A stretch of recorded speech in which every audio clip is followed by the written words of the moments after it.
Hi betting experts, on Saturday the 14th of August we've got a really cracking 8 races on ITV on Saturday. First of all, we're going to take a look at our nap and value angle selection. We start off with our value angle selection in the 220 at Newbury. This is the Bet Victor Geoffrey Freer Stakes, 1 mile 5 furlongs, 61 yard, Group 3 Class 1, 3-year-olds and upwards, best part of £40,000 on offer. Hookham is a short price favourite here of Owen Burrows. He's always had a quirk or two. I'm not sure he's 100% reliable, and I much prefer the claims of Roger Charlton's Useful Stayer, Sleeping Lion. Now this 6-year-old hardly unexposed, 19 runs, 4 wins, 6 places, £47,500 on offer in career winnings.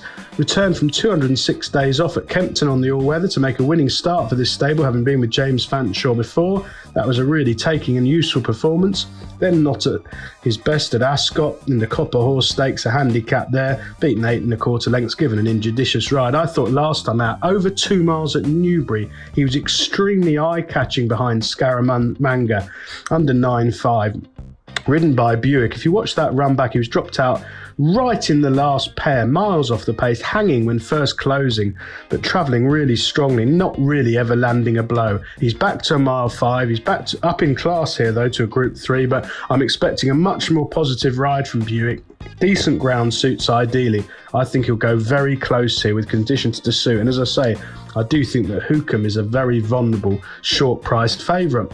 For our nap of the day, we go to the 145. This is the Denford Stakes, formerly known as the Washington Singer Stakes for the older generation. A Class 1 2-year-olds only, 7 furlongs, £27,000 on offer to the winner. I really do like Bayside Boy here of Roger Varian. Now this one made a very impressive winning debut over course and distance despite being very easy to back, storming clear of the long odds on Fine. Despite missing the break and racing green when first shaken up by Jack Mitchell, he stormed clear, and the runner-up was sent off 3-1 on. Is a very useful performer. They were miles clear of the rest in a true run race.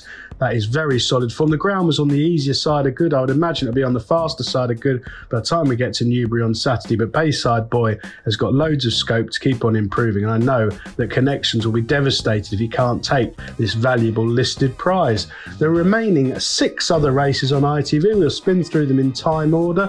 The 2 o'clock at Newmarket, a valuable fillies handicap over a mile 6. Well, Eileen Dover represents Pam Sly, and this useful bumper winner looked just the sort to side with into handicaps on the flat this summer. Things haven't quite gone to plan, but I think it's well within her compass off this kind of mark. She'll like the rapidly drying ground conditions. She's a smooth traveller with a sharp turn of foot, and this mile 6 should be right up her street. The 235 at Newmarket, the Grey Horse handicap, a bit of a novelty race here, 6 furlongs, all of them are grey horses, obviously, by coincidence. I think that Cahors should go really well. He's been running well in defeat recently, shaping better than the Bear Result on a couple of occasions. Fast ground's fine. He must give his running and go well. Back to Newbury for the 255, the Bet Victor handicap, over 7 furlongs, 3-year-olds upwards. Well, Star Jewel of Simon and Ed Cridford did not come off the bridle to land long odds on at Redcar on her seasonal return. She now goes straight into handicap. She could be anything, and I think it's significant this shrewd stable have started her off in a valuable Saturday contest. Over to Ripon, their biggest meeting of the year in the Garden Racecourse.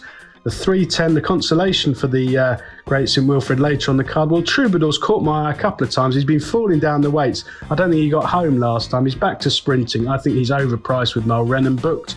Back to Newbury for the Hungerford at 3:30, a Group 2, over 7 furlongs. Well, Dania landed a right gamble at Ascot last time out in really tenacious style. I think the Owen Burrows 4-year-old deserves extra credit for that. He was up on the hammer throughout, harried from halfway, but kept pulling out more. He is a bit up in the weights here, but he's going to get a front-running ride, and I think he could be very hard to pass. And finally, the final race on ITV, the 3:45 at Ripon, the Great St Wilfrid, a very valuable 6 furlong handicap. It's a bit of a lottery, but Mr Wagyu has been running really well in victory and defeat all summer. His yard's flying. Jason Hart's book, conditions are ideal. If he sees any daylight, he must go very close. Best of luck with all 8 ITV races on Saturday, betting experts.